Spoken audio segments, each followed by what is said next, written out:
திருப்பூர் மாவட்டம் பல்லடம் அருகே படுகொலை செய்யப்பட்ட 3 பேரின் குடும்பத்திற்கு ஆறுதல் கூறச் சென்ற அமைச்சரிடம் உயிரிழந்தவர்களின் உறவினர்கள் சரமாரியாக கேள்வி எழுப்பினர்.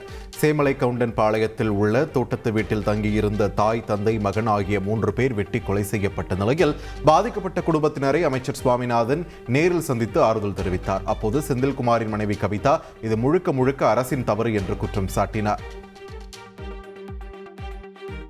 விடாது, தமிழ்நாடு கவர்மெண்ட் சும்மா இருக்காதுங்கிற அந்த திங்கிங் இருந்ததுன்னா யாரும் தப்பு பண்ண மாட்டாங்க சார். ஆனா இதுக்கு முழுக்க உங்க கவர்மெண்ட் தான் சார் தப்பு. சும்மா விவசாயின்னு வேணா பப்ளிசிட்டி பண்ணிக்கிறீங்களே தவிர இப்ப எங்க குடும்பம் கிடையாது. இதோ இந்த பக்கத்து பள்ளியில வீடு இருக்கு, அங்க வீடு இருக்கு.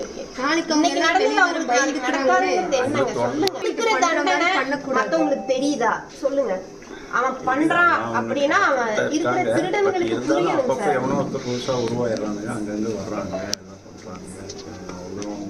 இதுக்கப்புறம் நீங்க குடிக்கணும், அது எங்களுக்கு ஒரு இது குடிச்சாதான் எங்களுக்கு ஆறுதல். குடிச்சா அவனுக்கு தண்டனை கொடுத்தாதான் இவன் ஏன் பண்ணான், எதுக்கு, ஏன்னா வேற மோட்டிவ் இல்ல.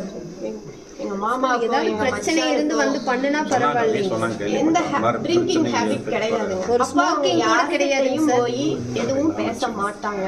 அப்ப அந்த மாதிரி அவங்க உண்டு வேலையுண்டுன்னு இருக்கிறவங்க சம்பந்தமே இல்லாம ஒரு அப்பாவி 3 பேருக்கு கொண்டிருக்காங்க. இப்ப நாங்க கட்ட பஞ்சாயத்துக்கு போறோம், பக்கத்துல பிரச்சனைன்னு வந்து கொண்டிருந்தா அது நம்ம ஏத்துக்கலாங்க. ஒரு அப்பாவி 3 பேருக்கு கொண்டிருக்காங்க அப்படின்னா நாங்க தப்பு செஞ்சு அந்த தண்டனை இன்னைக்கு கிடைச்சிருந்தா நாங்க ஏத்திருப்போம். எந்த தப்புமே இல்லாம குடும்ப நடுத்தருல குழந்தைய வச்சுட்டு நிக்கிறான். அந்த இடத்துல நீங்க நின்று யோசிச்சு பாத்தீங்கன்னா தான் எங்களோட ஃபீலிங் புரியுங்க சார். இவ்வளவு அவனாசி காலத்துல ஸ்டேஷன் இருக்கு, அது ஒரு பெரிய ஜங்ஷன், காங்கி இருக்கு, ஒரு கேமரா கூட இல்ல. போலீஸுக்கு பயங்கர அவங்க என்ன இப்படின்னு தெரிஞ்சு அவங்க பிடிக்கிற அளவு ஃபுல் பவர் கொடுக்கணும். அவங்களை நீங்க கன்ஃபர்ம் பண்ண போலீஸ்னா எல்லாத்துக்கும் அந்த செகண்ட் பயம் வரணுங்க சார். 3 பேரும் வெளியே என்ன கஷ்டப்பட்டாங்கன்னு தெரியலங்க சார்.